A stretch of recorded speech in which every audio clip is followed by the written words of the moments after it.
mort le 24 août 2023 dans un crash d'avion en Russie. Evgeny Prigojine laisse derrière lui une veuve, 3 enfants et une petite fortune. Le chef du groupe Wagner, héros de la Russie, véritable patriote de sa patrie, Evgeny Prigojine, est décédé des suites des actions de traître à la Russie, a annoncé le groupe paramilitaire Wagner dans un communiqué officiel le 24 août dernier. Une information aussitôt confirmée par l'Agence fédérale du transport aérien russe. Le cuisinier de Poutine, 62 ans, a perdu la vie quelques heures plus tôt dans un crash aérien près du village de Koudjikino, dans la région de Tver, au nord-ouest de Moscou. Sur Telegram, le ministère russe des situations d'urgence indiquait que toutes les personnes à bord de l'appareil étaient décédées.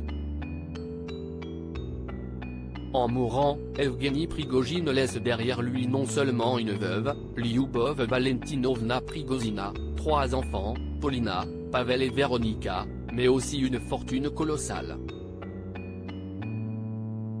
En 2020, le journal Delovoye Pétersbourg estimait son patrimoine financier à 16 milliards de roubles, soit 205 millions d'euros.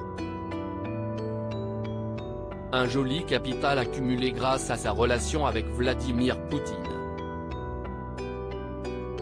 Proche du président, le milliardaire avait accumulé une fortune monstrueuse en multipliant les contrats juteux dans le secteur de la restauration.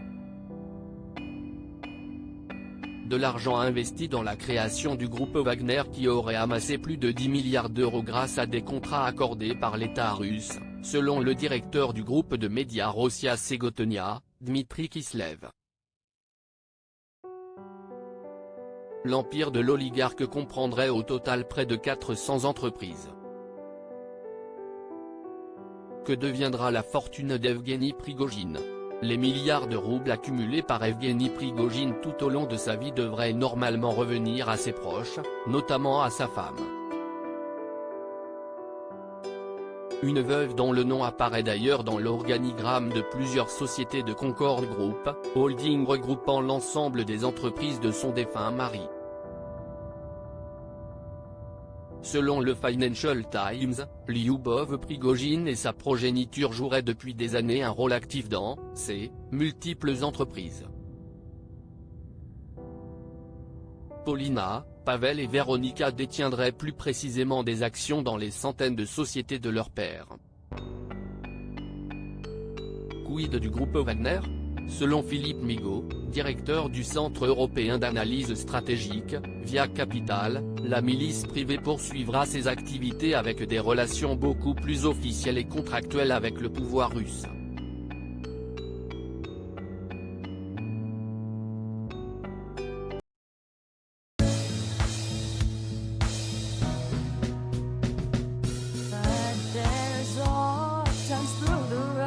I think you can let me know. Sit down, sit back, let me help you out. Just step